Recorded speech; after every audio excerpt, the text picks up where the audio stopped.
Welcome to the Winged Wheel Podcast. Here to talk all things hockey are your hosts, Brad Crisco, Ryan Hanna, and Evan Lobsinger.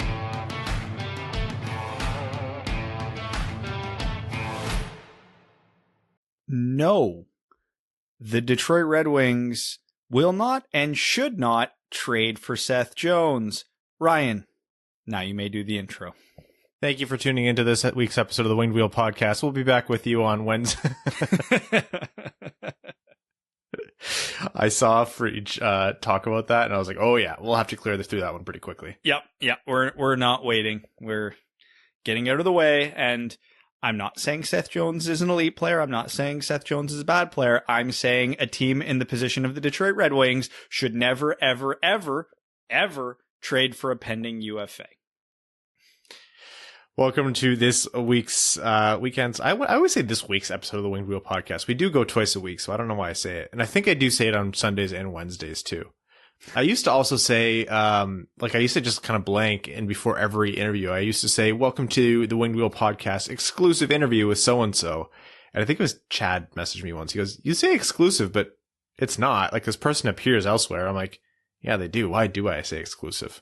Anyways. And I always love it too, because you intro the interview as we start the interview, but then you also intro to the interview where we splice it in the episode. So we basically intro it sometimes 3 times, because we even mention it at the beginning of the episode sometimes. So always filling space where we can.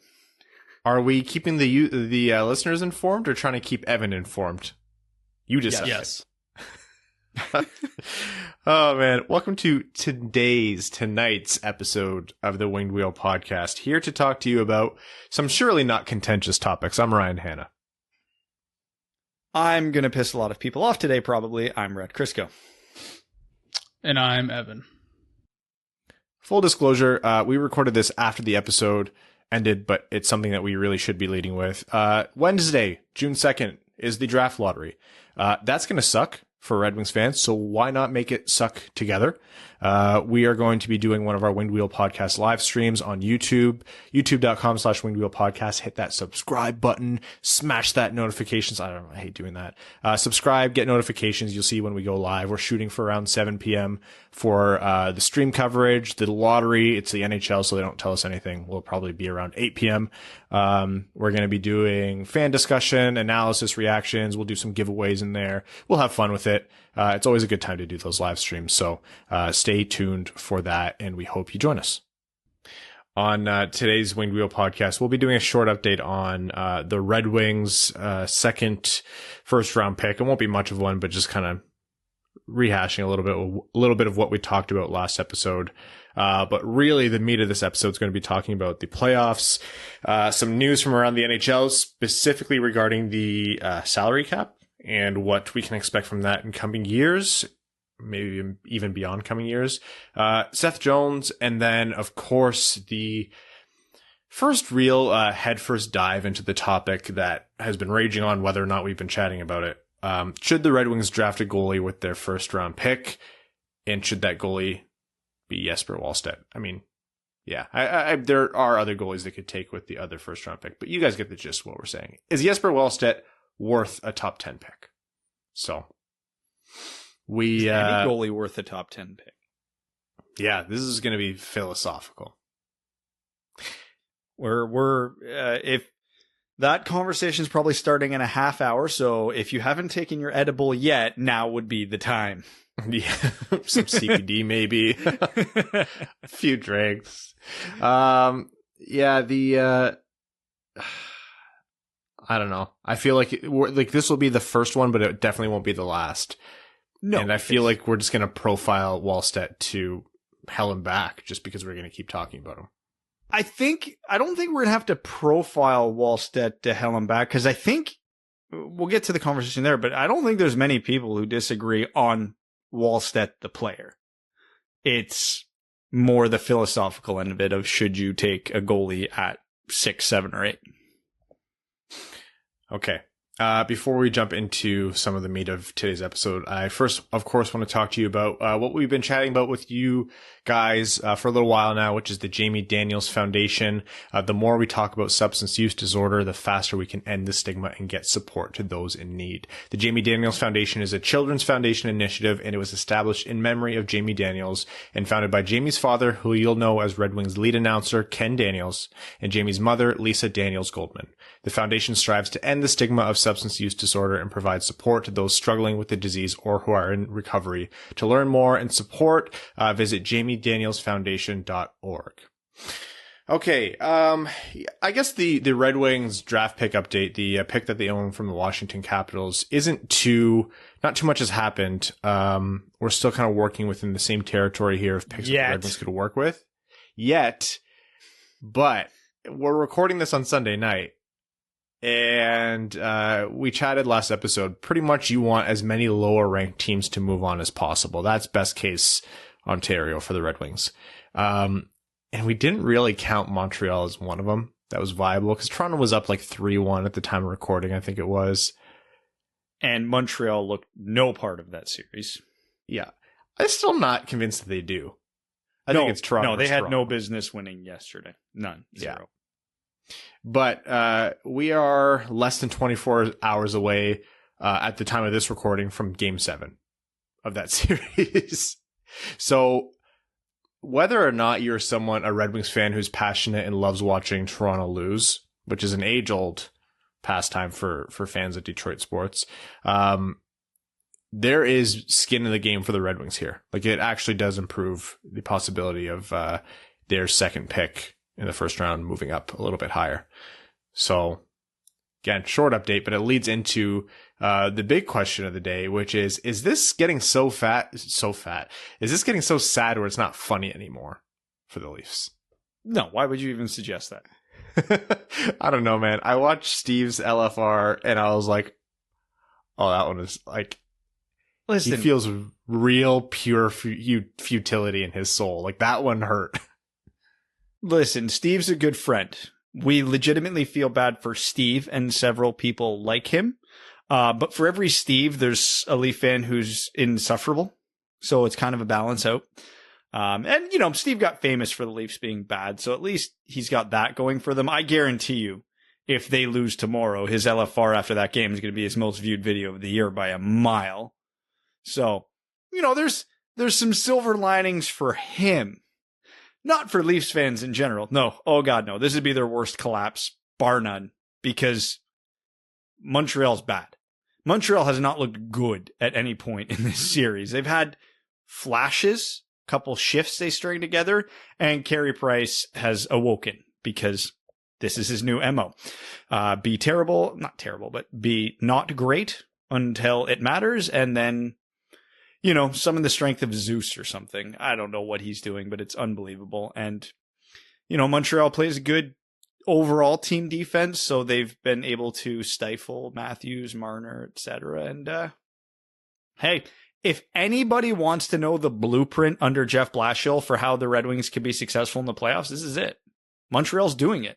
Yeah. They are getting outplayed, but they are getting good goaltending, and their team defense is strong, and everybody on that team is struggling to score. So you want the blueprint. If you agree with Blashill, this is it. If you're against it, this is it. This is a pretty good indication of what you get. So we can't say it's impossible. They're friggin' doing it. Are they going to win the cup? No, of course not. Carey Price can't put up a .980 save percentage, and short of doing that, they're not going to win the cup. But it is. I do watch this series, and, you know, the Leafs' misery aside, it is a little eerie, honestly. I think it was Friedge who said it on his pod. He mentioned, like, they were talking about next year for teams, and he mentioned a belief that he thinks Ottawa believes that they're better, if not on par, with Montreal starting next season. And I don't know about better confidently, but I definitely think that they're in that same range. Like, I don't think they're terribly far off. And what a gift it would be to GMs who are trading with Montreal, who has a GM who's basically fighting for his job, for the Habs to steal the series from the Leafs, give that team a belief that they are actually only a couple pieces away from being a contender, and all of a sudden they're trading futures. right? Like if you can steal a 2022 or 2023 first round pick from Montreal, I think that has a chance to be one of those sneaky picks where it won't cost you as much, but it might end up being a lottery pick after all if Montreal does implode. Because like you said, Brad, I don't think they haven't been particularly good. It's the Leafs beating themselves. To get to your little theory about that, Detroit would have to have something worth a first round pick to trade, and right now they don't. Unless they move like a big name like a Bertuzzi, I don't think there's a lot that we could expect Montreal to jump on from Detroit. But I am Bertuzzi. Yeah, but I am going to jump on a wavelength that you were kind of getting at here. Keep in mind, these are going to return to be division rivals for the Red Wings next year. So whether we want to say this Toronto-Montreal series impacts Detroit or we should care, we do, because I think this next game goes a long way to shaping the division, because I think it'll be a big benefit for everybody else in the division if Montreal wins tomorrow, because I do truly believe Toronto's a good team, and like this is just a curse performed by a witch doctor, because how? Their goalie has a 937 save percentage or something in the series, and they're still losing the series. It's replay this series 100 times. It doesn't get to game 7, 99 of them. But I have some thoughts here after you're done. Like, I don't, yeah. Yeah. Toronto's not completely without blame, but they are a good team, and they are a far better team than Montreal. Hands down. And even if Montreal wins tomorrow, I will still hold that sentiment. But if Toronto loses and they go full silly season in the offseason, great. Let's see them do something stupid. But more importantly, I still am a firm believer Montreal's not a good team, Marc Bergevin's not a good GM, and Dominic Ducharme's not a good coach. If they win this series, they're all coming back, and that team is going to look pretty goddamn similar next year and for the next 5 years. So I really want Montreal to win because it's an illusion, and I would like them to believe in their delusions for as long as possible. If we had to pick one person to slowly turn into a grit and grind wins, heart and soul, you have to show up when it matters, your underlying numbers mean nothing person on this podcast, if we had to predict it, we all would have predicted that would have been Evan, right? Yeah, 1,000%. He is that guy. I've slowly transformed, man. I think I have become that person which Evan memes about. Because I messaged you guys earlier. We were talking about the Leafs. What did you say? Every year it requires a mental health and wellness check for your Leafs fan friends. No kidding. Every year they test their allegiance to the absolute breaking point. God. Here's me letting myself go into that whole the boomer window, as Evan says. The Dubas was appeasing the boomer was when he brought in Bogosian and the grit and whatever. I'm not kidding when I say Matthews and more so Marner, if you are going to demand and call for that much money on your contract, those are not team friendly deals. Look, I always advocate for players to take what they're worth. I don't really as long as it's not outrageous for the team. Still, if you are going to take that money, you do not have the luxury of not showing up when it matters. I don't care how much you care. Find me an NHL player in the Stanley Cup playoffs who doesn't care. Caring does not make it worth it to pay you $11.5 million, whatever these guys make. You have to show up. If you're a 100-point player, if you're a Rocket Richard winner, you have to show up. I don't care about your underlying numbers. I don't care about your shooting percentage. I don't care about PDO, luck, or anything. If you don't get the results, you failed the team. You're not some grinder. You're not Nick Foligno. You're not Barclay Goodrow. You're not these guys who are brought in just to give that foundational support to be a good locker room guys. If you don't score, if you don't produce, you don't win. And Leafs fans are right to be pissed. And even the huge Marner stands are right to be pissed. I think I don't see a lot of people defending those guys, obviously, but I'm not surprised that people are this pissed off because holy shit, what a piss poor performance. You can't be this unlucky. It's legitimately on you. And if you're pulling in that much money from the team, it's on you. And you know what? When the world is open, for those of you who don't know, well, I'm sure everyone actually does, Leafs tickets aren't cheap. we complained when Joe Louis Arena switched to the LCA, and obviously it's a brand new arena. Ticket prices are going to rise. That is still nothing compared to whatever that arena's name is now, whatever the ACC is called now. Like, those tickets are insane. Yeah. I saw a tweet and I sent it to you guys. I'm sorry for this little rant. It's from @BrianCRD. This guy's a Leafs fan.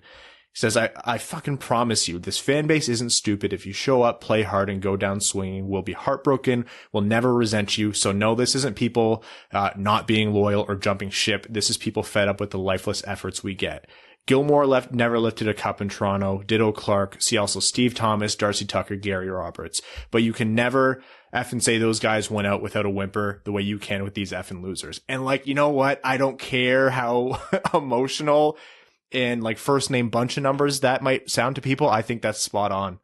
That's spot on. And like, look, this is a Wings podcast. We're Wings fans. And I think this is just more of a commentary in general, but the Leafs are this like special circumstance where it's like, it's actually messed up that you guys keep doing this. Look, they can go out and win game 7, but I don't think it'll be some heroic story. This should not have gone to 7. The odds of Toronto losing 5 first-round series in a row, if every series was just assumed to be an even 50-50, is less than 3%, and here they are. So before we get too okay boomer on this podcast, I'm going to kind of try to branch off of Ryan's point, but take a different approach to it. Because I agree. I don't care that the officiating standards change in the playoffs, which, let's be honest, that hurts guys like Matthews and Marner, and that's fine. William Nylander's, 5 or 6 points this series? So if he's able to do it, they can do it. Do I expect them to do it at the same clip as a regular season? No, obviously not. Almost nobody keeps up that pace in the playoffs, which is fine. The thing that it comes down to, it's not effort, it's not care, it's not, give a shit level, because like Ryan said, every NHL player gives a shit. Every one of them. Even the ones who don't look like they do, they do. Believe me. Hockey players are a bunch of meatheads, but they care. Where the great players separate themselves from the good players in the playoffs is adaptability. We know how Austin Matthews likes to score goals. We know how Mitch Marner likes to set up plays. Well, in the playoffs, your opposition gets a lot of looks at you. They've done a lot of research. They know what you like to do. They're going to stop that. Point blank, they are going to game plan for that, find another way. And Marner and Matthews are not finding other ways. They have the talent and the skill to find other ways and execute on it, but it's not happening. Now, you could argue a little bit of that is coaching, which is true, but it's primarily on the players. Which leads into my second point. Between the ears. When things are going bad, you can't panic. And what I see from Matthews and Marner right now is a lot of panic. There was one play that just stood out to me in the third period of Matthews got the puck on a bad angle on his off wing in the offensive zone. It was a giveaway, so he had time and space. I don't know who the forward, who his winger was that was in the slot, wide open with Carey Price playing a little too far out of his net. It's a 15-foot pass that Austin Matthews has made 1,000 times. He makes that pass. It's 3-2. Nope. No question. But he panicked, didn't really examine his options, rushed a shot, put it right into Carey Price's chest, and nothing happened. In the regular season, that's a play Matthews makes 100 out of 100 times. So you can tell he's panicked right now. And you can't do that. You have to play your game in some fashion at your pace to your skill set in game 2 of the regular season or game 17 of the playoffs. Keep calm, keep collected, and execute, and they're not. Yeah. Well, like I mentioned just before, even if they win now, down goes Brown mentioned, like they've cost themselves a Muzzin injury. They give the Jets more rest. They have less rest, and they won't catch up to the rest of the division schedules in time for round 3. So they're going to be sprinting as far as they make it. And right now, I would not bet on them to beat the Jets. If they thought Montreal was hard, look what the Jets did to Edmonton, The only positive, and it's not much of one, but the only positive if they do win tomorrow is this is their scare. They are now aware they are not cruising through these playoffs. Because I think up until Montreal won yesterday, we all assumed, even after they lost Game 5, they're like, they're still going to crush them. And here we are. Although I do want to point out how hilarious it is that for the first, 1 or 2 games of the series, Cole Caulfield and Jesperi Kotkaniemi were healthy scratches, and Cole Caulfield sets up the OT winner in Game 5, and Kotkaniemi scores the OT winner in Game 6. It's almost like you can play the young kids and have good results. Whether or not you're Montreal, Detroit, pick whatever goddamn team, please, NHL, catch up. The good news for Red Wings fans is no matter the outcome of this series, it's going to be satisfying to someone, if not everyone, in some kind of way. Either just through pure schadenfreude or the actual draft pick stuff, or the more nuanced galaxy brain GM stuff we were chatting about earlier. At the risk of talking about the Leafs or the Canadian division for too long, I'm going to move us along here. Some news about the salary cap. This has been kind of talked about for a little while, but I just wanted to give a little bit of attention to it. There was some hay made about the amount of money that the Red Wings, Steve Yzerman pulled in the TV deals. No, that the NHL pulled in from the ESPN and TNT TV deals, which was more than what they were expecting in the COVID era and much closer to what they thought they might get before COVID hit. So people were like, well, is this going to make up for the flat salary cap? The answer to that is no. And it's a pretty firm no, and it's a no for a long time. Long story short, the way the CBA works is that the players and the owners have a 50-50 split of hockey-related revenue. And right now there is none. But the players are still taking their salaries at a reduced rate, the details of which we won't dive into, but still. There's a thing called escrow, in which is a pretty much overly simplified, a holding area for money so that they can make either the owners or the players whole. Almost always it's the owners. Just that's how it works. Revenue is way down. The players are essentially going to be owing the owners a lot of money. The way the players negotiated this year and these upcoming years is that they are essentially borrowing from the future league, from future players or themselves in the future, so that they lose less money now. And that was a decision that they made. I don't have a concrete number. The number I've seen thrown around has been north of $1 billion that the players owe the ownership side of the CBA. So we are looking at probably 5 years plus maybe of a flat cap. This isn't changing anytime soon. There's going to be a tight salary cap situation for a long time. Not only that, there's a clause in the CBA, that can extend out this agreement to 26-27 if the player's debt to the owner is still in the range of 125 to 250 million, apparently. So this informs on a lot of areas. You're gonna see a big reach to bring revenue up in a lot of ways, whether we like it or not. And this is an argument for a different day. Jersey ads are probably going to come. Helmet ads are staying. Ice ads are probably going to increase. Ticket costs are going to increase. Everything is going to go up to try to offset this. Salary cap, pretty much GMs and whoever manages their salary cap, they're going to have a tall task ahead of them. So the silver lining here is, well, I'll start by saying a flat cap sucks for every team, no matter their position. That's the reality of it, because now you have less money if you're bad now, but you get good later, you're still going to be screwed by it. If you're good now and you're going to be bad soon, you're still going to be screwed by it. So nobody wins here. The only silver lining for us as Red Wings fans is for the teams that have a lot of cap space, those Mark Stahl deals are going to be out there. Those sweetener deals are going to be at a premium now, because we can laugh all we want about, we got a second round pick and Mark Stahl, but Mark Stahl was a useful player for the Red Wings for a full year. So they got a second round pick to acquire a useful player. That didn't happen 2 years ago. You got second round picks for boat anchors you were burying in the minors.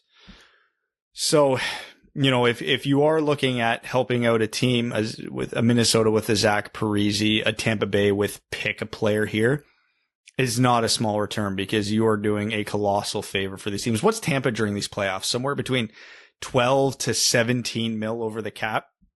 yeah, they're going to have to shed before next season. So that much. These teams. Why haven't you mentioned that before?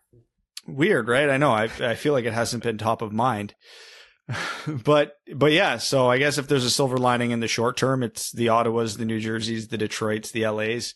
They can really take advantage. Seattle's actually going to be able to take great advantage of this. So silver lining, but in the big picture, this sucks for everybody. Aside here, do you notice how like shitty and like we're definitely not in our podcast studio and we're recording remotely during COVID? Our lighting is, Brad, and then Evan has like the most gorgeous, like perfect, beautiful contour lighting only on his face. That's the sun. The light in this room isn't even on. That's actually just the aura around you. When you're rich enough, you have someone with like a lighting rig who follows you around in your whole life. If we recorded in the morning, I would have that because I'm literally facing a window, but the sun is on that side right now. Yeah, nobody needs to see your pasty face any better than they need to see mine. Evan's a real moneymaker here. Cursory nods from Evan. That's, yeah, Ryan, go ahead, move on. And the big takeaway, like you said, Brad, is that there's probably more opportunities here for those stall deals. A lot of the urgency from last season was people thinking, well, this is the one big chance before things go back up. And the takeaway is it won't. Teams are going to plan for this, so you're not going to see as many squeezes as in the past. But at the same time, if a team knows they'll be in this situation for, 3, 4, 5 more years, they're probably not going to try to hold through any longer. They might try to make a big move. So I stopped betting on a big splash a long time ago, but it still opens up the door. All right. Seth Jones apparently is looking to test free agency and in all likelihood won't be returning to the Columbus Blue Jackets. Funny player to evaluate. Pretty weird because you look at his underlying numbers and they scream, this is a terrible player. And I think anyone who watches Seth Jones knows that that's not the case. I think it's a pretty good, I don't want to say red flag because I don't want to say the analytics are wrong, but it's a good indicator of how analytics don't necessarily always tell the whole story and they should be used as a tool in a little bit more broad strokes than just pinpointing like, yeah, he had a bad season, this is a bad player. But still, he's going to command big money and the numbers are a little bit worrying. Well, for context, just for Red Wings fans, analytically speaking, Philip Zadina was one of the worst Red Wings this year. And we all know that's just flat out not the case. He was easily a top 3 or 4 player on that team. So the analytics, and I'm a believer in the analytics, very rarely tell the entire story. It's just one more, I don't know what the word I'm looking for, clue is to answering the question, is this player good or not? That being said, when you see a player as high profile as Seth Jones, and Seth Jones is the type of player the national media talking heads love to talk about, sickeningly so, because he plays big minutes on a bad team and, 4th overall pick, yada, yada, yada. We know the type. He's the type of guy I'm not giving big dollars to. One, for, again, the Red Wings are in a rebuild and he's on the wrong side of 25. You don't shell out money in term to those guys when you're in the position the Red Wings are. If we're having this conversation in 3-4 years, yeah, this would be the type of player you'd probably look to supplement an already good roster. Or maybe if you're a right-handed D is the last piece you're missing, okay, then we can have that conversation. Because like I said at the beginning of the episode, the Red Wings should never attempt to trade for a pending UFA, so I'm not going to rehash that. But if he does make it to market, and whatever team he gets traded to does not extend him, should the Red Wings sign him? My immediate gut reaction is no. I would love Seth Jones on the Red Wings. I think Seth Jones is a really, really good player. Analytics be damned. Bad team, although there were defensemen on that team that had positive analytics, so that is worth noting, even though Columbus by and large sucked. But quality of competition, Seth Jones was getting the big matchups, et cetera, et cetera, et cetera. Because of his reputation for the quote unquote intangibles and his overall reputation in general, he's probably going to get way more money than he should. even in a flat cap world. Like, would I give Seth Jones an 8x8 or an 8x7, I guess, given that he's UFA? I would not. I don't think there's a team in the league that would hesitate to do that. I with the cap space, I should say.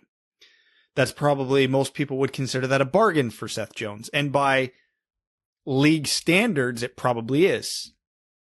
But the position the Red Wings are in, what I think of Seth Jones as a player relative to where the Red Wings are, I can't see this being a match that even makes a little bit of sense when it comes to time. Yeah, I was somewhat surprised because I think we all saw the same bar graph. Was it a bar graph that you guys saw? We'll call it a bar graph. And I was somewhat surprised to see, I think that was over his past 3 seasons. So I was somewhat surprised to see that, but somehow Seth Jones managed to be a half a point per game player on a team that's third last in goals for. So that's not nothing. And I agree with what you guys said. Like, he passes the eye test to me, and he plays the most minutes in the hardest matchups. So he must be looking for an absolute payday, which I think, he deserves, and he'll probably get on the open market. So, just goes back to how Columbus grinds their RFAs, and then they're done once they hit UFA status. Is he a good fit on Detroit? Yeah, but do you want Seth Jones at a monster contract at the wrong time? Definitely not. Maybe he'll sign in Tampa for like $10 million and be injured all year or something, and then just play in the playoffs. Who knows? But yeah, I was surprised to see those advanced stats be so as poor as they were, but he's going to get paid, and I think he deserves it. Like, I think he's a very good defenseman. You said $10 million and then injured all year, or he can be the other kind of Tampa player where even though he has $11 million everywhere on the market, he signs there for like 6.5 and also like gives them some money too. Yeah, no trade protection at all. Just, pay me in In-N-Out burger coupons. That's what he wants. And also, it's worth mentioning too, because we can talk about who Seth Jones is as a player and where the Red Wings are in the rebuild, but circling back to our last topic, it's a flat cap world. This is not a great time to be handing out huge contracts long-term to players, especially when you're not ready to contend. But there is an argument to be made. Yeah, get good players. Just get good players. Well, the Red Wings are in the advantageous spot in a flat cap world of having a ton of cap space, which is a premium. Keeping that cap space will allow them to get good players who are younger through the draft, through taking prospects to unload bad contracts, however that might be. If they get rid of that excess cap space, they lose that ability to gain picks and prospects who could be very good players. So you do have to understand that if the Red Wings are shelling out $8, $9, $10 million a year for Seth Jones, they lose that ability. So don't just look at it as, just get good players and sign Seth Jones, because, that there's always the argument for that. I mean, contract length, state of rebuild are always arguments too. But in this case, we have this added layer that needs to be considered. Yeah, I think that's a good point, Brad. And it's something that we bring up anytime there's a big name free agent, right? Like, for a long time, pretty much from like 2015, 2016 onwards, we were saying, that's a big name for the Red Wings, but it's not really the right time. Don't do it. Flat out don't do it. And I think you're both right in that still the timing is wrong. But Brad, I think that was a pretty astute point. At some point, you do have to think about bringing in good players. Like, it can't always be perfect timing. That's just not the way it works. And really, if you want to set yourself up for success, maybe you do mess up the timing a little bit. So when your team is ready to turn the corner, you have a Seth Jones still in prime-ish years playing for you. I don't think that's the situation here. I think the smart move would be to hold off. But at the same time, if Seth Jones was brought in for an affordable deal, I would be pretty happy. Then you're really spelling away the whole Shane Wright, Connor Bedard, Malty Michkov drafts, but that's a whole other conversation. I think something that would be fun, and it wouldn't work out this way because it doesn't really make sense for the player, and the NHL is no fun. But think of a world where Seth Jones is trying to cash out. There's not really buy-in from across the league because no one has money. The flat cap, people are scared of his underlying numbers. If you're Steve Yzerman, do you offer Seth Jones, like, hey, we'll give you 3 years. It'll take you to 29, which is a great time to still be seeking another long-term contract. We'll pay you 8.5, 9. You give us a 5-team no trade list, and we'll give you consultation on what team you actually want to be traded to any of those years. And now Yzerman has a potential like mega trade blockbuster piece for any one of the next 3 years to move at the deadline. You retain some salary, and that's how you get another huge pick. It's a huge galaxy brain. I can't remember the last time the NHL shook out that way, except for maybe Taylor Hall, and he got moved for not first round picks, but still, I don't know. Crazy or only really crazy? Really crazy, because that would mean there are 31 teams essentially not interested, which I think half the league at a minimum will be tripping over themselves to get this guy. Yeah, that's true. I have a better idea. We wait 3 years, and then we can sign a 39-year-old Brent Seabrook. Thoughts? Why? To beat him up for scoring that overtime winner in 2013? Well, if we wait 5 years, we can fulfill the prophecy and sign Jacob Chychrun. That actually might not be bad. Like, it's actually not bad. He'll be 27. I'm still not emotionally ready to talk about Jacob Chychrun. What if we trade for him instead and we offer Cholowski and Hronek? Here's the available defenseman as trending towards UFAs in 5 years.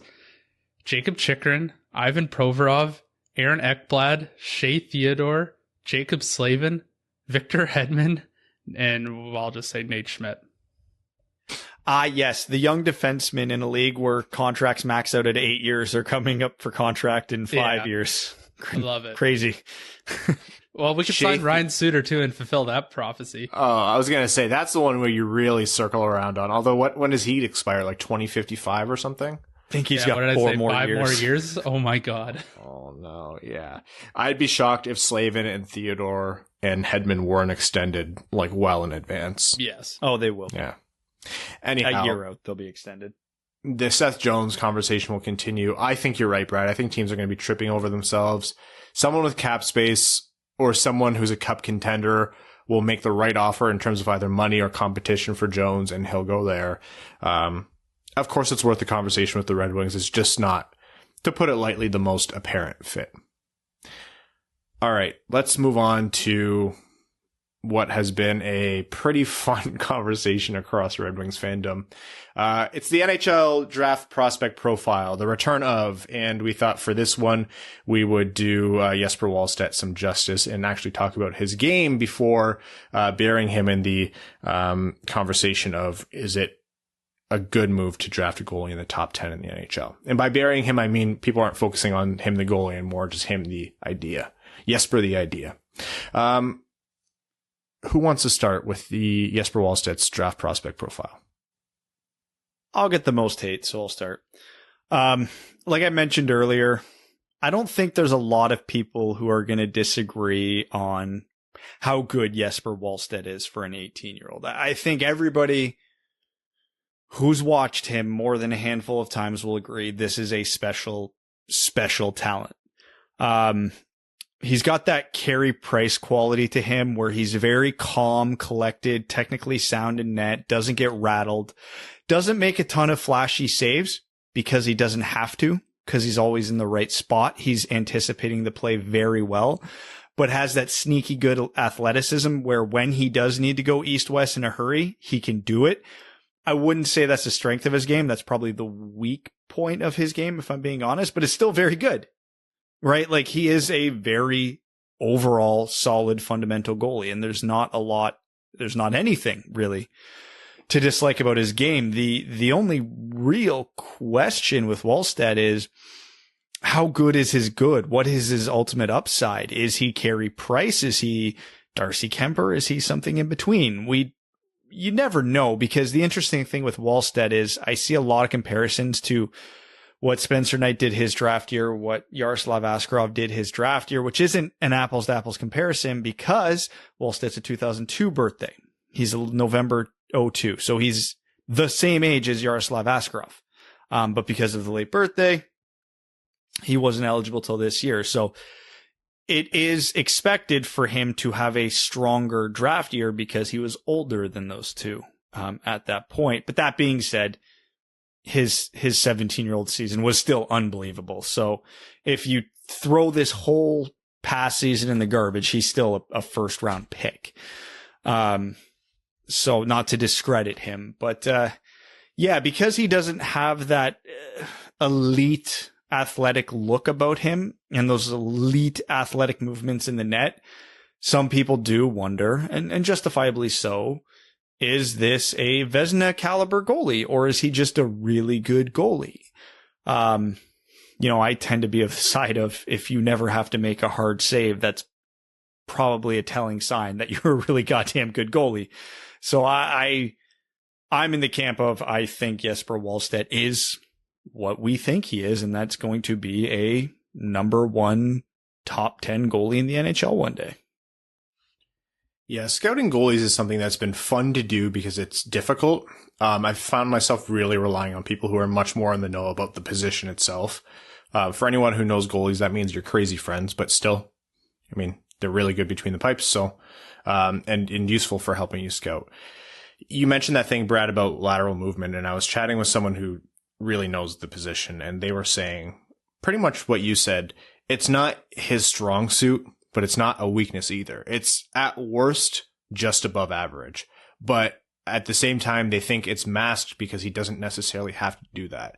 His sense of anticipating the play, like we talk about hockey IQ for, forwards and defensemen, he has hockey IQ in terms of a goalie. He knows how a play is unfolding. He knows how it develops, and his puck tracking is apparently one thing that's been described a lot as elite. And you can tell that. And that really all factors into what you were talking about, Brad. Like, this guy really is almost never out of position and never has to display some act of heroism in net because he's always in the right place. Positioning, angles, challenging the shooter, which he does really aggressively, which I like. He cuts down those angles in a very intelligent way. That feeds into it, and so does the puck tracking. And you can't have elite puck tracking without elite, hockey sense in terms of anticipating how the play is going to develop, and vice versa. Big guy, 6'3", over, I think he was sitting at 210, 215. So, right size that you're looking for a goalie. Extremely confident in net. One comparison that always struck me, funny enough, is what do we say about Mo Seider? He looks like he is a defenseman playing beyond his years, and that's what the sense that you get from Jesper Wallstedt. And Jesper Wallstedt's the first goalie in a while to make me question the whole don't take a goalie in the first, or at the top of the first round thing, because do you do that because they're unpredictable? But he plays with such poise, and his skills are so observable and repeatable, and he's demonstrated them at so many levels. This is about as sure as I've been about a goalie in a long time. I know nothing about goalies, and obviously how to scout them. It's not really in my wheelhouse because I never was a goalie, so it's hard for me to get a good idea on how they stack up. But he is sort of like the counterpart to Askarov for me. Askarov's ultra athletic, doesn't have the great positioning in my opinion, but he makes some ridiculous saves, whereas Wallstedt's like always in great position and isn't frantically running around the net. And from what I can tell, like, I don't know the traits of a goalie prospect, but he's got excellent footwork, and that allows him to be so poised. I think really the only question for me is, do you draft a goalie top 10 in the first round? And I mean, you got to really trust your scouting to make that call. But in my opinion, he looks like the real deal. I don't know what else you could really want out of a prospective goalie.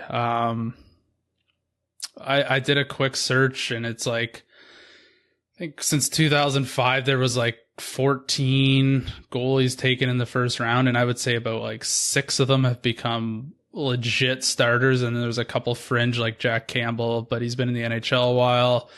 There's guys like Malcolm Subban who've kind of sniffed around, and then there's guys you've never heard of. But 6 out of 14's not bad. Obviously, I don't know how that really compares against other prospects or other positional prospects, but I think he looks great. So, do you take him with the first overall pick? That's a big boy play. You got to be damn sure that you know what you're doing.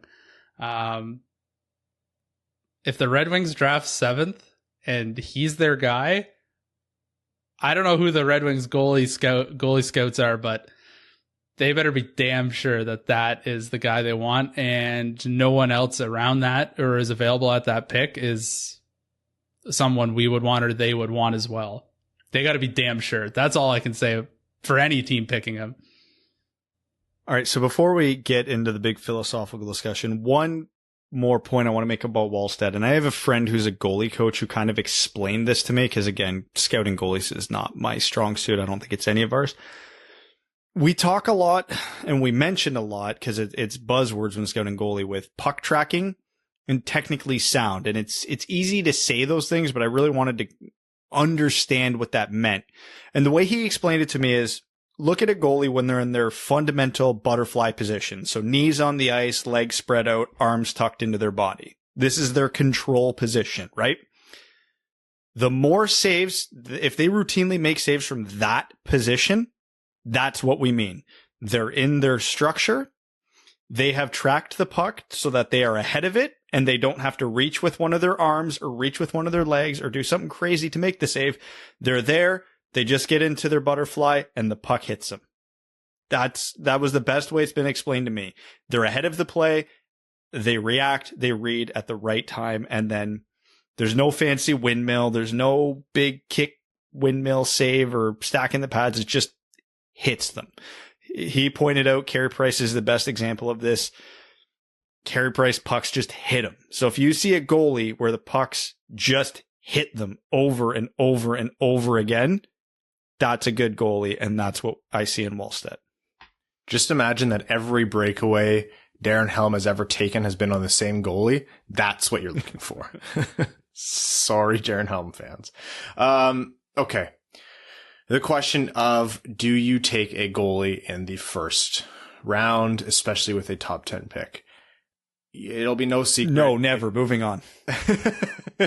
All right. That's the episode. No. And as Brad alluded to, it'll be no secret what the prevailing opinion is, not just on this podcast, a lot, pretty much across the hockey world. A lot of people hold this opinion.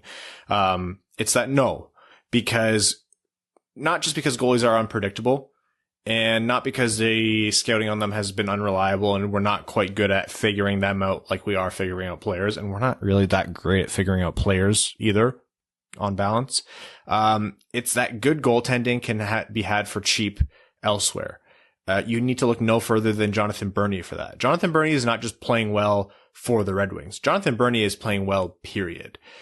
Chris Driedger in Florida. Jack Campbell is the starter for the Toronto Maple Leafs, and he was throwaway at one point for another team. Time and time again, teams find good goaltending for cheap. Is it a reliable way to do it?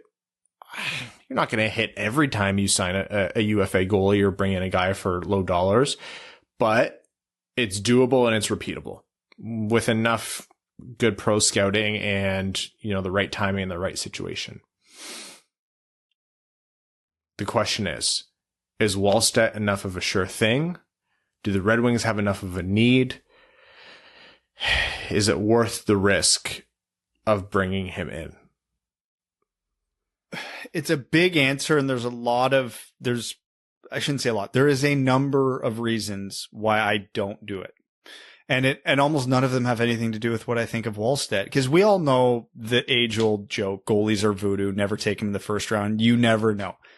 I'm with you. I'm as confident in Wallstedt as I've been in a first round goalie. I won't say the most, because I think Spencer Knight was right there for me, but we'll say I'm more confident about Wallstedt than anything else. For me, it's not a question of if he hits, because you don't know if a player is going to hit. It's the long-term implications with a goalie that cause the problem, because there's three core realities that could happen when you draft a goalie in the top 10 in the first round for the most part. There's nuance to this and all this, so I'm obviously talking in broad strokes. Number one, goalies are voodoo. He sucks. You just wasted a first round pick and got absolutely nothing out of it. Sucks to suck, nerd. Number two, he's all right. He's a decent to average NHL starter. You can extend him on a contract for a pretty reasonable number, something in the 5-6 million range. Okay, he's all right. But as Ryan just said, you can find all right really easily. Or C, he is what we think he is, which then means you have a 3-year window to win, to truly take advantage of that, and that's his entry-level contract. Because players like Jesper Wallstedt, that we think he could be, like Carey Price, like Andrei Vasilevsky, they're going to cost you $10 million plus. And anybody in the analytics community, anybody will tell you, you don't pay a goalie $10 million. You don't. When you can, the margin, and I'm not saying that these guys aren't elite. They are. I'm not saying Andrei Vasilevsky isn't worth $10 million, because he is the best goalie in the NHL. But look at Tampa. They're going to have to lose a very, very good player this offseason because Vasilevsky's contract kicked in this year. They're only as good as they are right now because of, quite honestly, cap circumvention. They should be without Nikita Kucherov right now by the salary cap. They got lucky Kucherov got hurt, or else they would have had to have lost some pretty elite players. Or at least one. The gap is the conversation here. What is the gap from Andrei Vasilevsky to Jonathan Bernier? $10.5 million to $4 million. It's not that big. Yes, nobody is going to argue that Andrei Vasilevsky is better than Jonathan Bernier. Everybody on the Sun knows that. But what's that difference in goals, extra goals saved in year? 5? 6? How many wins does that equate to? Is one goalie going to blow it that big for you in the playoffs? No, probably not. Unless you're Pittsburgh Penguins and your only plan is Tristan Jarry with no backup. Yeah, like Vasilevsky on the Red Wings doesn't win many more games. No, the Red Wings are still probably picking somewhere between 6th and 10th overall.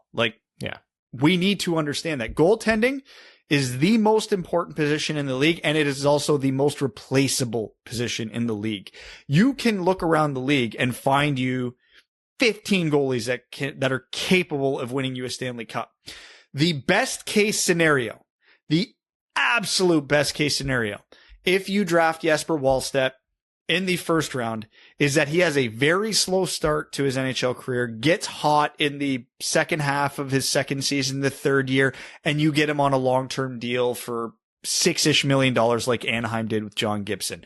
That is your best case scenario, but that is a pipe dream. You are banking on luck of timing. Now, this gets into my grandiose tying this all together, why you don't do it. Because even at that best case scenario where you get Wallstedt signed long-term for a very reasonable cap hit and he's kind of a late bloomer, which he isn't likely to be. He's probably going to come on time for his skill set. But you are now also short one position player on your roster that you could have had with the 6th overall pick. Look at that. Take a Philip Zadina or a Mo Seider out of the Red Wings organization. 2 6th overall picks. Just take him out. You don't get that player this year, but you have the goalie. Whereas you could have had the goalie and that 6th overall pick.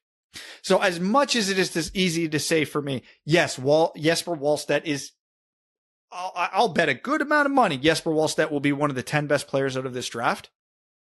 I still don't do it because there's way more that goes into goaltending and the gap between a good and a bad goalie than there is for Detroit's Red Wings need for a new center, a playmaking winger, a top 2 defenseman. They have a ton of holes that they need to fill. So you can get a goalie easily on the market. You cannot get a top 4 defenseman or a top 6 center all that easily. I feel like Evan, when you keep taking his draft picks right before him, because you got to my point about the other kind of contract. You mentioned John Gibson, and I think that was a really good case. I think one that might be a little bit more front of mind for people right now because of how he's playing and the fact that he's in the playoffs is Connor Hellebuyck. For the Jets, signed starting with the 18-19 season on a 6-year deal worth just north of $6 million. And at the time, that was a risk. And it was a risk where people said, look, this is an aggressive contract, but if Hellebuyck continues to play at the level he's playing at and improves, this will be a great deal. I think Hellebuck's one of the best goalies on the planet. And I think he plays at that level quite a bit. A little bit underappreciated, I think, just because of where he plays. He's 27, so this contract will finish. He's about 27, maybe 28. Yeah, he's 28 now. Just actually a couple weeks ago. This contract will finish when he's around 30. Just north of $6 million for that goalie who in most playoffs, in most years, is going to do at the bare minimum the standard you need to move to the next round so long as your team shows up, and oftentimes will steal you a series. That's good.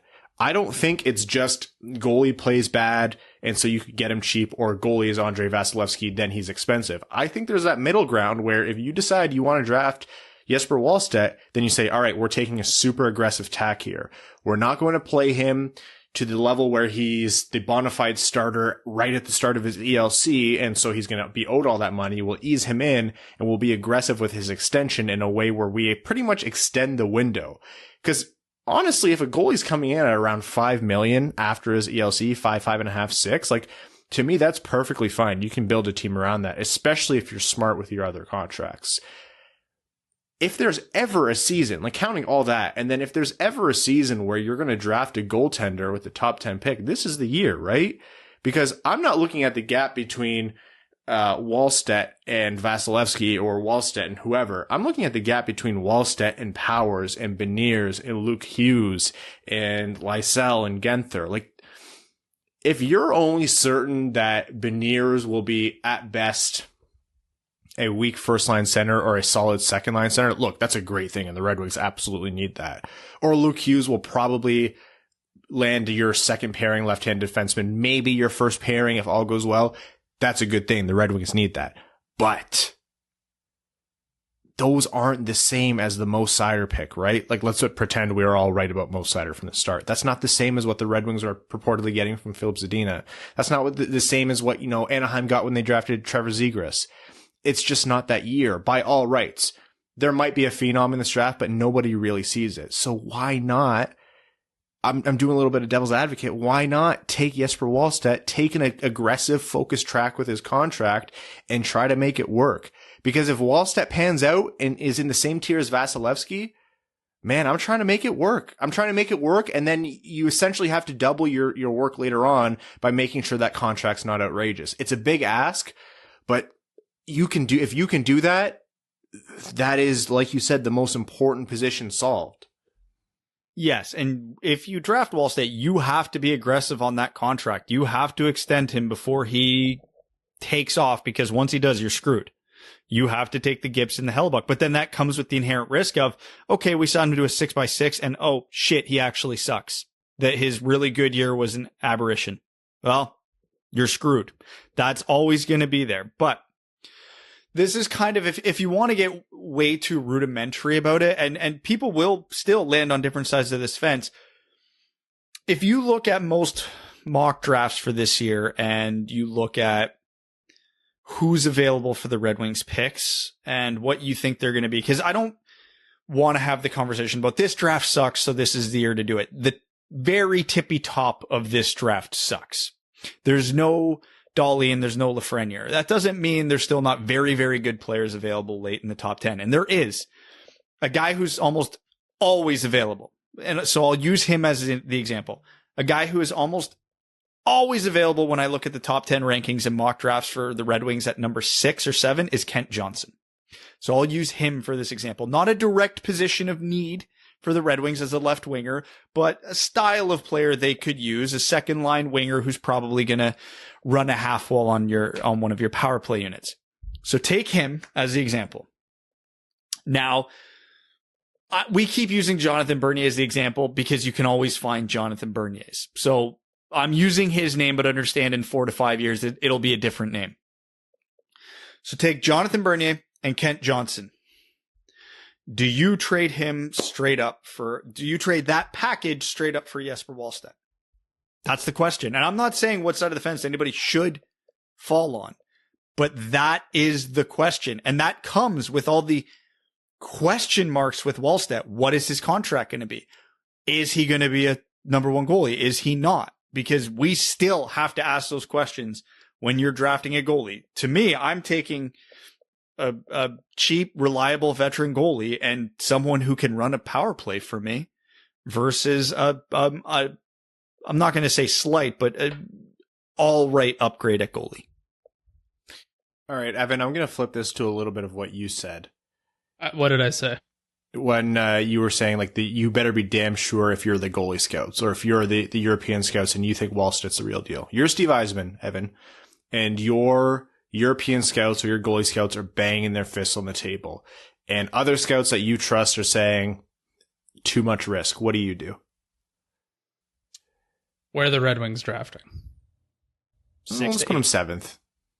My whole answer is it depends, which is the most boring answer of all time. It is. But I'm just trying to think of the top 10, the consensus top 10, who I like. Consensus. What? I don't think there really is consensus, but yeah, go on. Yeah, you know what I mean, like the general feel about it. I just feel like at 7, there's going to be a defenseman or a forward that I like more than Wallstedt. Goalies, obviously, we're talking about Carey Price, potentially stealing the series right now. There's only one Carey Price for the most part. I just feel like there's going to be a skater that I like more than Wallstedt at 7. So like I said, you got to be damn sure that you don't like anybody else at 7 more than you like Wallstedt, and you can't just roll the dice. Like you have to be sure, because then you just threw away a pick. Yeah. I almost talked myself into it. I'm like, look, Vasilevsky won the cup. And then I'm like, yeah, but then so did Jordan Binnington, right? Like it's not lots of different kinds of goalies win the cup. And you don't want to draft a goalie 7th overall for him to be a backup. It is all or nothing. Yeah. Because you can find backups all the time. You can find them anywhere. And apparently you can find starting goaltenders a little bit easier now these days too. So you have to be absolutely damn sure that he's your guy. And you don't like anybody else that's available. Pass on the goalie, spend the extra $1 million on the best goalie coach you can find. Honestly, and if you look back over the past years, and you brought up a good point, lots of different types of goalies win the Stanley Cup. Last year it was Andrei Vasilevsky. And he was on a contract that wasn't his current $9.5 million contract. That started this year. So the Tampa Bay Lightning were not paying Vasilevsky $9.5 million when he won the cup. Before that, Jordan Binnington, out of absolutely nowhere, wins a cup. And now that we've had a couple of years of Jordan Binnington, we can definitively say he is very average. The year before that was Braden Holtby. He was a very late bloomer, late round draft pick that just panned out. Who were the goalies the year before that? Matt Murray. He just got hot for a couple of years. He's not all that good anymore. I mean, Carey Price doesn't have a Stanley Cup. Henrik Lundqvist never won a Stanley Cup. Sergei Bobrovsky doesn't have a Stanley Cup. Like, I'm not saying this is my gotcha, but the goalies who make $10 million a year don't have Stanley Cups. Now, Tampa's in a great position to do that this year because of cap circumvention. Like, I'm just saying you don't need a superstar goalie to win the cup. And the teams that have a $10 million goalie haven't won a cup. Marc-Andre Fleury was a superstar, fell off, and got the second wind of all second winds and is now playing like a superstar again. That guy is a freak of nature. And yet isn't playing tonight. Go figure. Vegas is galaxy bringing this shit. Man, The Detroit Red Wings last cup came with like a 52-year-old Chris Osgood. Like, almost had another one. Anyways, yeah. like we said, yeah, you can very easily see why this is a nuanced conversation, and it's worth talking about. Right now, I think I'm still falling on the same side as you guys, but this has been the most open I've been to the idea, and I'm curious to see as we get closer to the draft, you know, how much am I going to love the idea of Owen Power and Beniers, and how much am I going to love the idea of whoever else is there available for them. By the way, we should have opened with this. Draft Lottery live stream Wednesday on YouTube. Yep. Tune in, subscribe on YouTube, hit the little bell thing. I don't really know what you're supposed to say. And I get hate notified. the draft lottery. I hate watching the draft lottery. I hate everything about this. So misery loves company. Come watch me suffer, which is the best advertisement I can give you guys. It's gonna be fun. But before I get to it, my final point on this, I am arguing very hard against drafting Wallstedt in the top 10.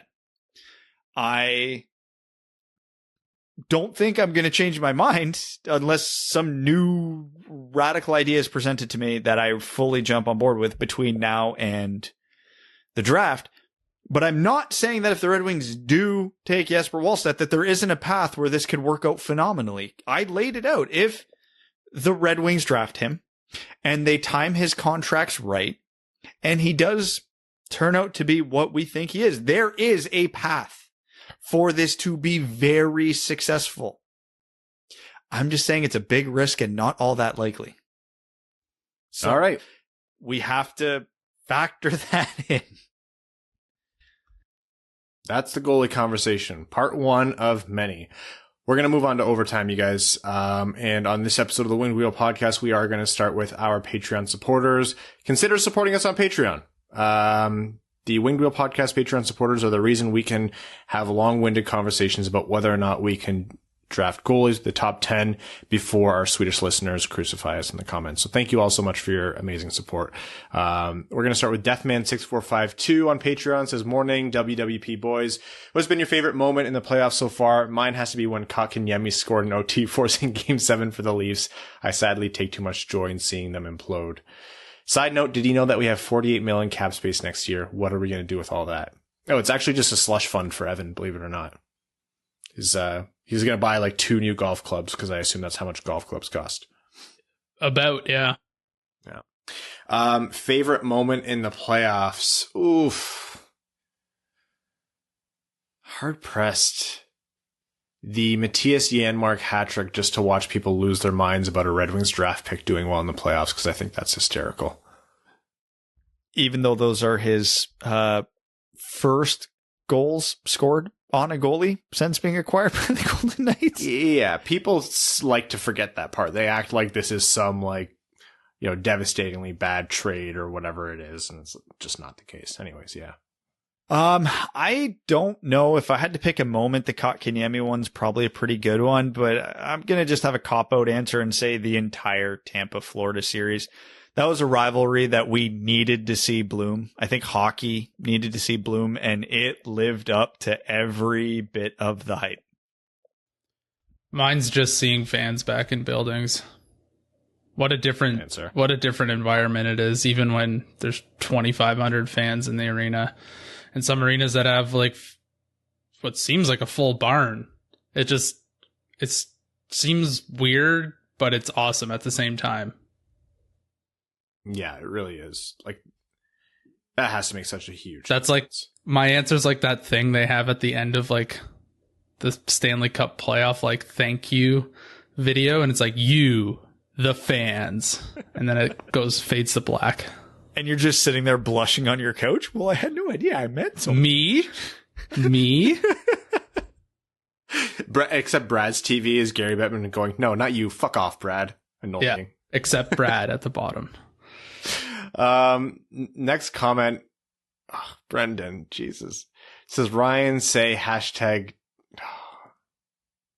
Crypto's the worst thing that's ever happened to humanity. I'm not going to say it. Ryan, say hashtag, from The token's called Cum Rocket. It says, hey guys, thank you for doing this post. I've officially invested in the following tokens: Ass, Cum Rocket, MILF, and FERC token. Am I doing this investment thing right? The Joe Murphy book is very good, but it makes me think if you could draft someone first overall who's that good, but just not for you, you have to trade him or continue by drafting one of the better players in the draft, but maybe ranked around 5th, so you can actually end up keeping him. I haven't read the Joe Murphy book yet. And by God, those investments are horrifying. Good luck. Jeff Lehman says, general hockey question: what makes a team a good first, second, or third period team? Is it just another player utilization thing by the coach, or do they track that kind of stuff just for fun? Also, if we win the Shane Wright lottery, the pod is going to pay for a Wright jerseys for all patrons, right? I don't know about that many, but we'll hand out a few. There's definitely something to be said about coaching and how it comes into play for a first, second, third period team, because I think that's more about consistency than anything else. I think a lot of it's just noise too. I don't know. Two things. One, a team that has a system that can properly adapt to it. But the bigger point is the long change really does favor the teams that can skate well, because the basics here, you have to go farther to make the change, so you have to do it quicker. So teams that play fast, have a good system, and skate well generally do better, and the teams that are scrambly and slow are always going to struggle in that department, because it isn't a coincidence why some teams you can see their stats in the second period just plummet. Andrew Bohan says, hello, lovely dub boys. Give it to me straight. How bad is Wednesday going to be? The usual bad, Andrew. Also, goddamn, those AAHF World Championships are frickin' mad this year. Yeah, it's funny when like the best teams that are usually there don't send their best players, and then all the other countries that like love the world send their best players. It makes for great hockey. It doesn't make for great hockey. It makes for great entertainment. That's fine. It's just chaos. It's super fun. AJ Voss says, to celebrate everything I've had going on lately, I'm looking to get a jersey. I can't find a Wings Stadium Series / Winter Classic jersey that's in my price range, so I'm setting my sight on some retros.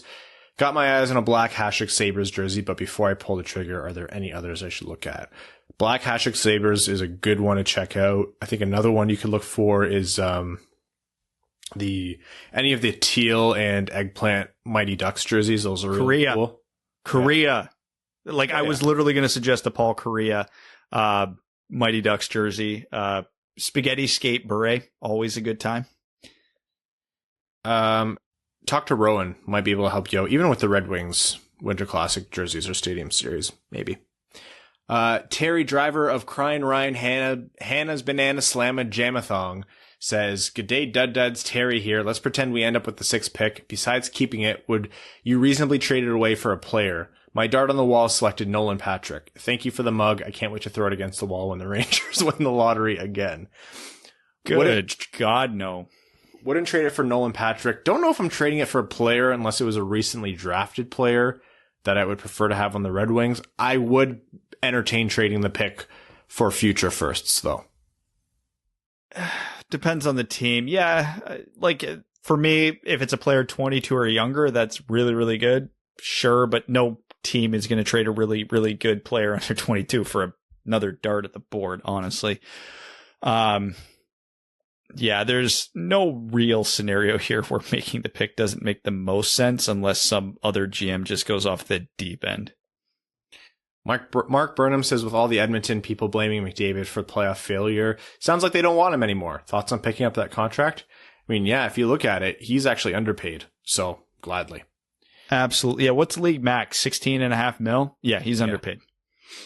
League max fine of $5 says, with a quick guess, do you think we will be within the top 10 lottery odds after the 22-23 season? If yes, what nice chip did Yzerman trade? After 22-23? Are we talking about, are we going to be in the top 10 for the Bedard Michkov draft? Yeah. That's what they're saying. Yeah.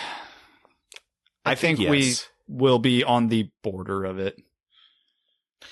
Michael Berry says, how are you guys supporting Steve Dangle? Would the Leafs winning Monday night be good for the Amazon series they have? Also tougher times since 67. Leafs or Lions? Keep up the good work. That's tough. I feel equal hopelessness I feel more hopeless as a Lions fan than Leafs fans should, but also it's got to tear you apart when you have a team this good and you're still collapsing. What do you agree with the age-old saying of it's better to have loved and lost than never to have loved at all? No, not necessarily. Then the Leafs have it worse. Well, I think both teams have loved and lost. Like, Barry Sanders and Calvin Johnson are two of the best of all time at their positions. I'm just looking looking more hate at football. I'm just looking at wins and championships. The Leafs have had really good teams and have had expectations of winning the cup. The Lions never really have. How are we supporting Steve? Honestly, I was going to text him last night, and then I was like, I think I just need to let him. No, yeah. Off. This is one of those ones you just leave him. If I was in his position right now, the last thing I'd want to be doing is talking to people. So Vincent Saladino says, even with the draft lottery rules changing, I still predict the Wings will find a way to fall 3 places because apparently that's what the hockey gods want. Jokes aside, I wish this draft lottery system was in place last year, so the worst we could pick would have been 3rd. I love Raymond and all, but Stützle would have been great. Yeah, I mean, if only the league came close to changing the rules.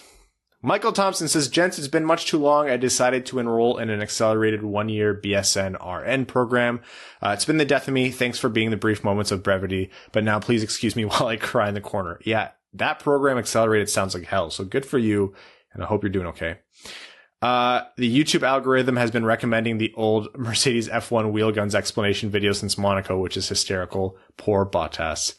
With the first round somewhat concluding, LOL Leafs, what rounds are you most looking forward to in the second? Also, what portion of your Patreon bucks do we need to start tithing, I never know how to pronounce that, to Rowan to deter death of this podcast? Rowan took the joke, 69%, obviously. Colorado Vegas. Yeah, Colorado Vegas is just going to be 2 buzzsaws going at each other. Whoever comes out's cup favorite. Carolina, Tampa is going to be fun. Boston Islanders probably won't. And North Division to be determined.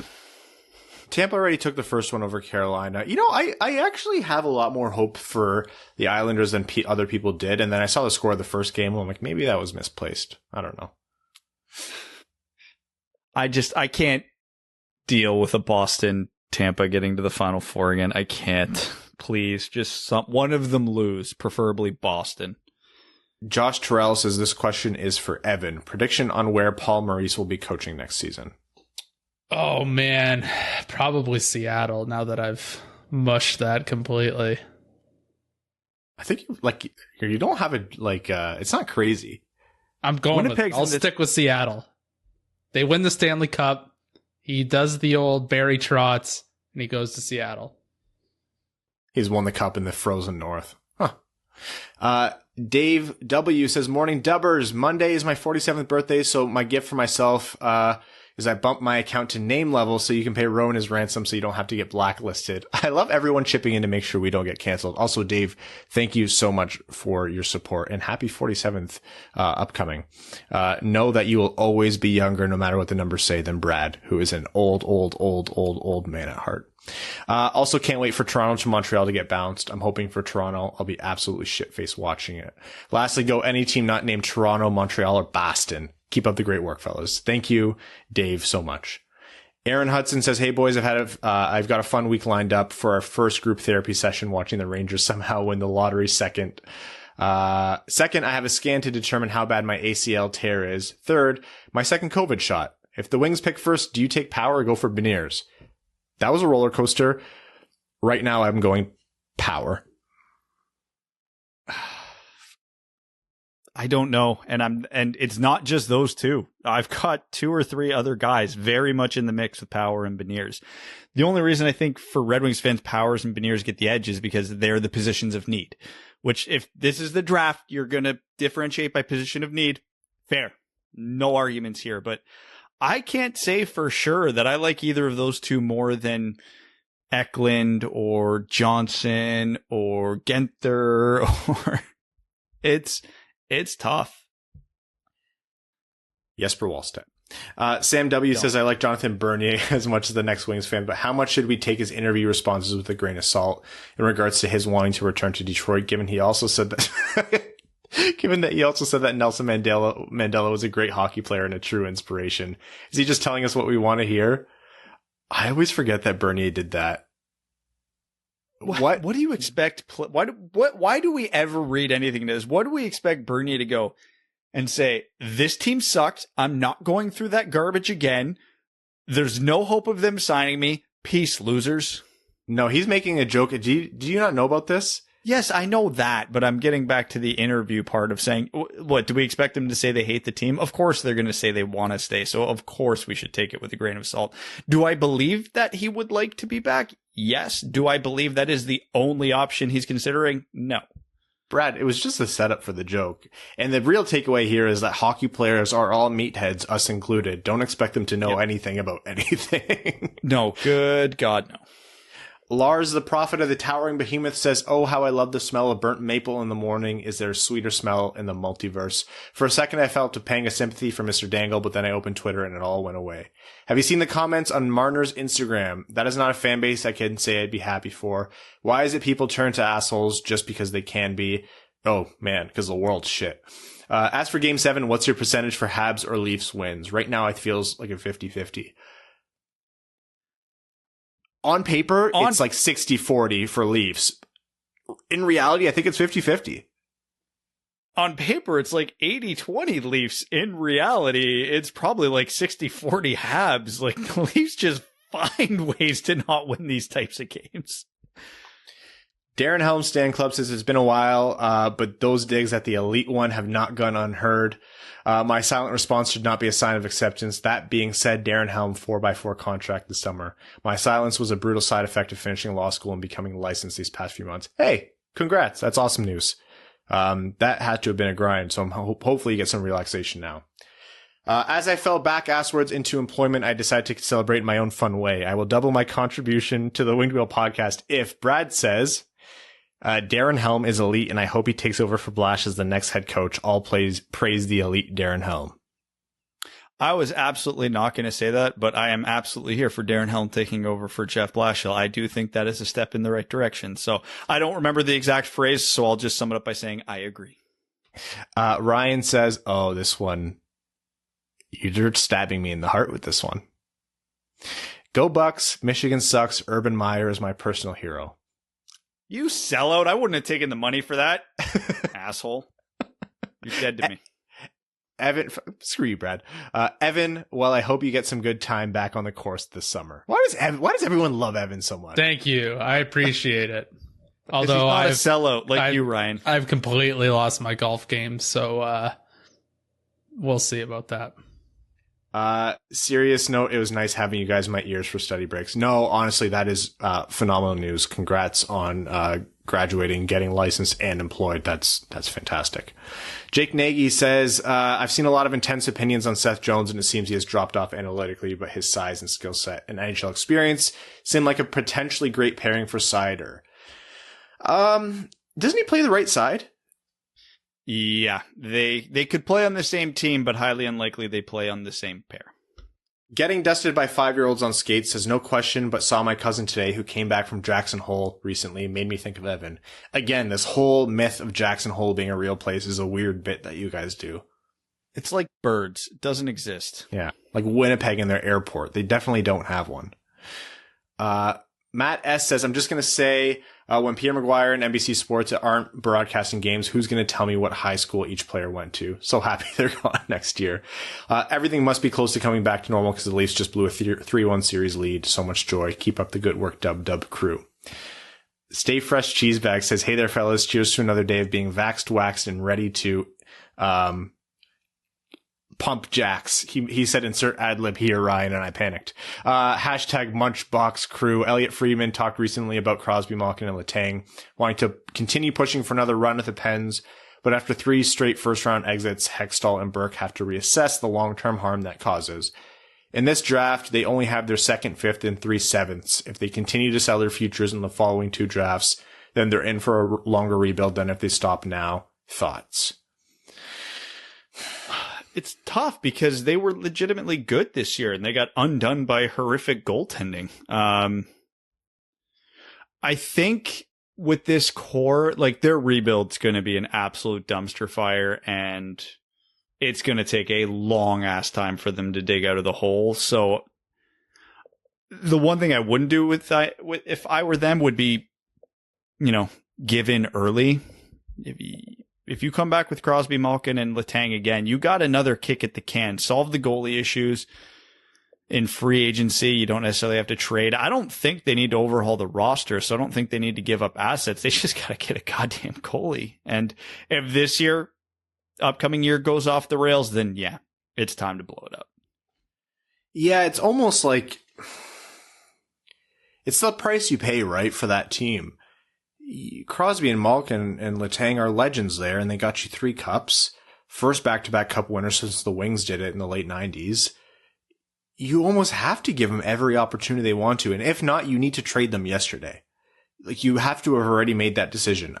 I think this summer is the time where they make that decision, and I think you're right, Brad. I think you extend as long as you can, because no matter which way you cut it, this rebuild is going to be very painful for the Pens. Once it all does come down, you extend and you extend and you extend. Hey, maybe you miss the playoffs barely one year and you win the draft lottery, and all of a sudden the transition's a lot softer.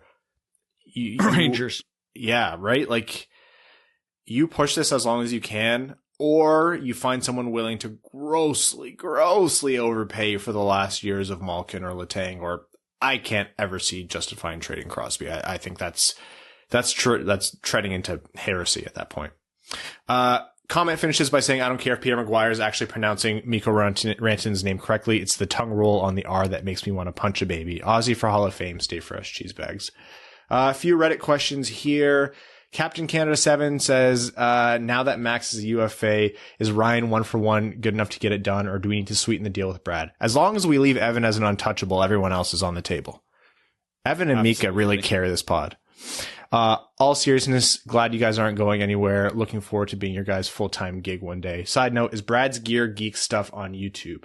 No, but we might release it like after the fact, like a while later, to keep it Patreon exclusive for a while, but that's a good idea. Maybe we should bring it out on YouTube after it's had some time to sit Patreon exclusive. Yeah, and fair warning, guys, I do intend on doing another one. I'm probably going to wait a little bit on this one. It depends. Maybe I'll open it up and I'll do an extra one, just because all the main releases for this year, the Hyperlight, the FT4 stuff, is all coming in the next month. So I assume you guys will want me to wait till after that. If not, I can bang out another one pretty soon. But I'll probably throw a feeler out there at some point to gauge the timing on the next couple. Yeah, we're getting into busy season, so a lot of like the extra stuff's going to be surrounding the draft, the expansion draft, the lottery, etc. I take my bacon crispy says, back with a question for Evan. Evan, you are standing over the sacrificial altar and you have the chance to ensure 20 years of Wings dominance. The cost is 5 strokes tacked onto your handicap. Are you ready to make the sacrifice for all of Wings Nation? Listen, I'm already doing that right now anyway with my recent rounds of golf. So yes, I will do it.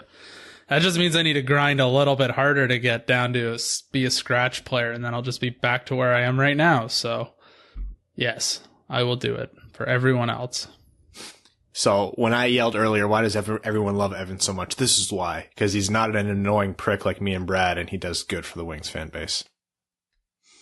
And I want to recognize the comment from MCJ7006, who says, why does the vast majority of our fan base seem like they're against drafting Wallstedt, especially since they'll be picking 8th?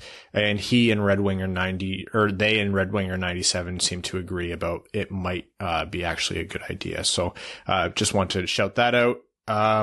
Thank you guys so much for tuning into this episode. Again, Wednesday will be our draft lottery live stream on YouTube. So if you aren't already subscribed on YouTube, tune in for the live stream. It's good fun.